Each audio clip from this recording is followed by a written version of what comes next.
তো এই যে আমাদের বাড়ির গরু দুটো, এরই বাচ্চা হয়েছে। ওই যে ওকে একটু দেখাই, ওকে তো সেই অনেক দিনই দেখায়নি। এই যে ওই শোন না, আমি তোমাকে দেখতে এসেছি।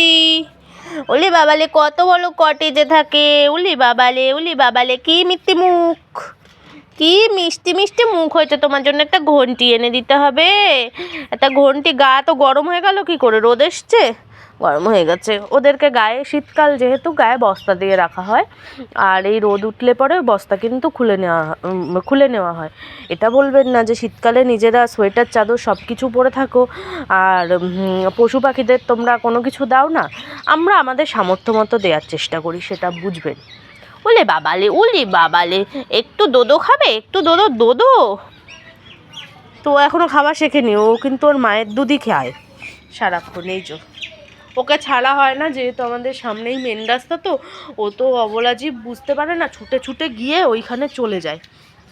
আমি কি করলাম, তাই জন্য ওকে ছাড়া হয় না। ওকে কিন্তু এইখানটায় এরকম রেখে দেওয়া হয়। হ্যাঁ, শুধু যখন ওর মায়ের দুধ দোয়ানো হয় সেই সময়ই ওকে ছাড়া হয়, ও খায়।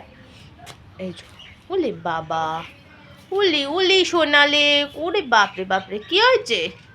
কি তুমি ক্যামেরা চেনো? ওলে বাবালে, দেখি দেখি দেখি দেখি।